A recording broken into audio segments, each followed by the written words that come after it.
안녕하십니까, 분들. 네, 부동산 세법 기출문제 및 관련된 예상 문제 풀이 시작하도록 하겠습니다. 그래서 여러분들, 오리엔테이션 때도 설명드렸지만, 먼저 핵심 체크를 먼저 설명드린 다음에 문제를 하나씩 설명드리는 방법으로 할게요. 그래서 여러분들, 핵심 체크에 대한 문제는 제 밴드에도 계속해서 이제 그 요약본으로서 올려드릴 테니까 한번 보시면 되겠습니다. 자, 첫 번째 핵심 체크, 징수 방법이에요. 여러분들, 이 문제가 그렇게 어려운 건 아닌데, 그래서 뭐, 두 번 정도 나왔으니까 한번 볼게요. 그래서, 징수 방법은 크게 이제 신고 납부 또는 신고 납세 제도라고 말합니다. 신고 납부, 신고 납세 이런 건 상관없고요. 그러니까 본인이 스스로 신고 납부하는 제도를 말하죠. 그래서, 본인이 세액을 신고하고 신고한 세금을 납부하는 것을 말하는데, 여러분들 대표적으로 뭐가 있어요? 대표적으로, 취득세, 등록, 면허세 등이 있을 수 있죠. 국세로서는 이제 소득세 등이 있을 수 있습니다. 자, 보통징수 또는 이걸 국세에서는 이걸 뭐라고 하냐면 국세에서는 이거를 정부 부과제도라고 합니다. 그래서 세무 공무원이 납세 고지를 해당 납세자에게 발급하여 지방세를 징수하는 걸 말하는데, 여러분들 대표적으로 재산세가 있어요. 자, 여러분들 이것과 관련돼서 국세 중에서는 종부세가 있는데 요거 좀 기억하세요. 자, 국세 중에서는 종부세는요, 원칙은 정부 부과 방식이죠. 하지만 예외적으로 신고 납부를 선택할 수 있다. 특히 신고 납부를 선택 시 정부의 부과는 정부의 결정은 없는 것으로 본다라고 했던 거죠. 그래서 여러분들 기억하시고, 대표적으로 재산세는 신고 의무가 없어요. 세금을 신고할 의무는 없는 유일하다고 하기는 그렇고, 그래서 대표적인 게 재산세라는 거. 자, 이제 특별징수인데 이 특별징수를 우리 국세에서는 원천징수라고 합니다. 그래서 여러분들 학원이 신동우한테 만약에 1,000원을 지급을 한다, 1,000원의 월급을 지급한다라고 한다면 3%인 30원과 그 다음에 여기 3%의 10%인 즉 0.3%에 대한 3원이겠죠. 3원은 이거를 우리는 국세 원천징수라고 말을 하고요. 그 다음에 3원을 즉 10%에 해당되는 금액을 우리는 이걸 특별징수라고 합니다. 그러니까는 여러분들 1,000원을 다 지급하는 게 아니라 9,670원을 신동호한테 주는 거죠. 967원을 받게 되죠. 그러면 이 학원은 3%에 해당되는 30원과 0.3%에 해당되는 3원을 특별히 징수해서 이거를 신고 납부하는 것을 말하게 되는 겁니다. 이해하셨죠? 그래서 기본적으로 특별징수, 그러니까 신고 납부, 보통징수, 특별징수를 국세에서는 원천징수라고 표현을 하고, 그래서 지금 30원과 3원은 신동호한테 다 지급하지 않고 징수하기 편의한 자로 하여금 대신 징수해서 세금을 대신 납부하게 하는 이것을 우리는 특별징수 또는 국세에서는 원천징수라고 말을 한다라는 겁니다. 아셨죠? 자, 그러면 이제 문제에 관련된 1번 문제입니다. 1번 문제. 자, 지방세 기본법 및 지방세법상 용어 정의에 관한 설명으로 틀린 것은입니다. 틀린 것은 나온 지 얼마 안 됐는데요. 자, 보통징수가 뭐였어요? 여러분들 보통징수란 세무공무원이 부과해서 고지하는 것, 고지서에 의해서 납부하는 것을 보통징수라고 했는데, 자, 지방세를 지금 편의상 징수할 여건이 좋은 자로 하여금 징수하게 하고 그 징수한 세금을 납부하는 것을 말한다. 이거는 틀렸죠? 이걸 우리는 뭐라고 해요?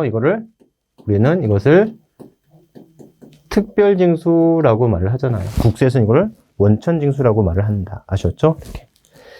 자, 취득세 사용 용어 중 부동산, 토지 및 건축물 말합니다. 뭐 그런가 봅니다. 자, 세무공무원이란 지방자치단체장 또는 지방세 부과징수가 관한 사무를 위임받은 공무원을 말하는 거다. 맞죠? 자, 납세자란 납세 의무자, 연대납세의무자, 제2차 납세의무자 및 보증인을 포함하고 특별징수 의무자를 말한다 라고 돼 있어요. 자, 여러분들 중요한 거 아니에요. 중요한 거 아닌데, 자, 여기 보시면 납세자인데, 납세자란 납세 의무자와 특별징수 의무자를 말한다라고 돼 있잖아요. 이걸 좀 비교해 보세요. 이거 중요하잖아요. 이런 거 절대 중요하지 않은데 문제가 나왔으니까 설명하는 거예요. 자, 납세자와 납세 의무자는 같은 의미는 아니에요. 그러니까 유사한 의미일 수 있는데 같은 의미는 아닌데, 납세자는 납세 의무자와 징수하여 납부할 자를 말하는 겁니다. 아셨죠? 이렇게. 아셨죠? 그래서 납세 의무자다, 징수하여 납부할 자다. 이렇게. 그래서 아까 여기 있잖아요. 특별징수. 특별징수하는 자. 아까 학원이 신동호에 대한 세금을 징수했잖아요. 이렇게. 그 징수하여 납부할 자와 납세 의무자를 합쳐서 납세자라고 부른다라는 겁니다. 아셨죠? 그래서 그 개념들 다시 한번 보시면 되겠죠. 여러분들 중요하지 않아요. 그냥 문제니까 풀어보는 거고, 이게 문제가 많지 않기 때문에 하나하나씩 다 풀어보는 것인데, 중요도 측면에서 본다면 그냥 특별징수, 보통징수, 신고납부 이런 제도만 알고 있으면 되겠습니다. 실질적으로 나온 문제는 징수에 대한 제도가 나올 것이지 기타의 어떤 문제가 나오진 않았으니까, 그 기존에 나오지 않았던 문제가 나올 거라고 예상하면 안 되죠. 기존에 나왔던 게 또 나올 거라고 예상하셔야 되는 겁니다. 자, 지방자치단체는 징수급이란 지방세와 체납처분비를 말한다. 그죠? 그래서 여러분들 틀린 것은, 자, 1번이 틀린 거 아시겠죠? 1번은 우리는 뭐라고 한다? 이거를 특별징수. 자, 여기와 관련돼서 이 특별징수하는 자는 납세의무자라고 하지 않고 납세자라고 말하는 겁니다. 납세자와 납세의무자에 있어서 납세자가 좀 더 큰 의미다. 납세자가 좀 더 큰 의미다. 이렇게 생각하시면 되겠어요. 자, 이렇게 같이 끝. 그래서 1번 문제 핵심 그렇게 보시면 되겠고. 자, 이제 부동산 관련 문제. 자, 2번 관련된 문제예요. 2번 관련된 문제에서, 자, 부동산 관련 조세입니다. 여러분들 기억나시죠? 취득, 보유, 처분에 모두 관련된 것은 농부, 농어촌 특별세, 부가가치세, 농부. 취득과 보유와 처분에 모두 관련된 건 농부다라는 거. 자, 입에서 취득과 보유, 처분에 관련된 건 지방교육세라고 돼 있잖아요. 여러분들 제가 이렇게 문제를 냈던 것은, 자, 보세요. 취득과 보유에만 관련된 세금은 또는 처분에 관련되지 않은 세금은 이라고 한다면 이거는 지방교육세가 되겠다라는 겁니다. 그러니까 지방교육세는 취득과 보유에 관련된 것이지 처분에 관련된 세금이 아니다. 그럼 반대로 부동산의 취득에 관련되지 않은 세금은 이라고 물어볼 수 있지만 부동산의 취득과 보유에 관계되지 않은 세금은 이라고 물어볼 수 있잖아요. 그렇죠? 그렇다면 이건 뭐가 된다? 지방 소득세가 있다라는 거. 이렇게. 그래서 이렇게 보시면 되겠고, 자, 하나만 더 한다면 부동산의 취득, 처분에 관련된 세금이지만 보유에 관련되지 않은 세금이라고 할 수 있잖아요. 그래서 여러분들 인지세는 보유 단계에 대한 세금이 아니라고 합니다. 이거는 뭐 세법의 문제는 아니고 부동산학 개론에서 어떤 세법을 구분할 때 학문적 구분으로 인지세는 보유에 관련된 세금이 아니다. 이렇게 얘기를 하게 되는 거예요. 자, 그 정도만 먼저 기억하시면 되겠습니다. 자, 그러면, 자, 2번 문제예요. 국내 소재 부동산 보유 단계에 부담할 수 있는 세목은 모두 보유 단계죠, 보유. 자, 농어촌 특별세는, 자, 취득. 자, 한번 해볼까요? 자, 네, 다시 한번. 자, 취득, 보유, 처분이라고 했을 때, 농특세는 취득, 보유, 처분에 모두 관련된 세금이다. 자, 지방교육세는 취득과 보유에 관련된 세금이에요.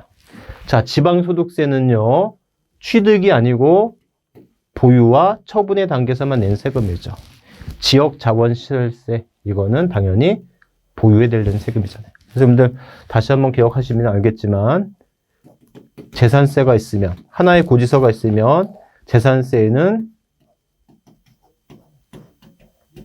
지역자원 시설세와 지방 교육세 이렇게 나오잖아요.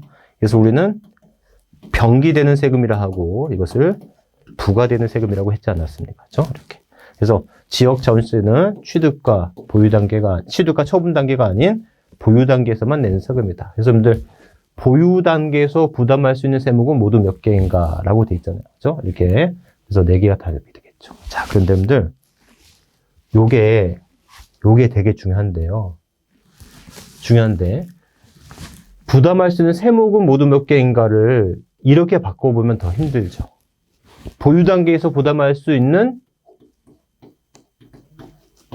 지방세 세목은 모두 몇 개인가? 이렇게 물어볼 수 있죠. 요거요. 국세인지 지방세인지를 구분하는 문제. 아셨죠? 그래서 지방세는 농어촌 특별세는 지방세가 아니잖아요. 그죠? 그래서 지방교육세, 얘는 이제 지방세고.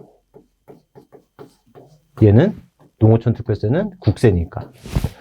요런 문제가 헷갈리죠. 헷갈린다기보다도 정말 시험 보고 나서 땅을 치고 후회할 수 있는 그런 문제란 말이에요. 여기서는 보유 단계에서라고 했기 때문에 그냥 다 해당되는 것처럼 보여지지만 이러한 문제가 지방세 세목은 모두 몇 개인가라고 물어본다면 이거 정말 실수를 잘한다? 실수를 할 수 있는 그런 문제다라는 겁니다. 아셨죠?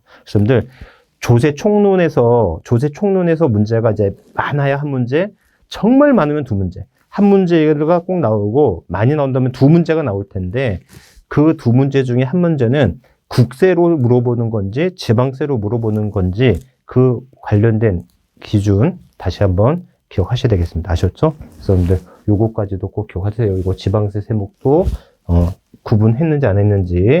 자, 2번 문제 들어갔어요.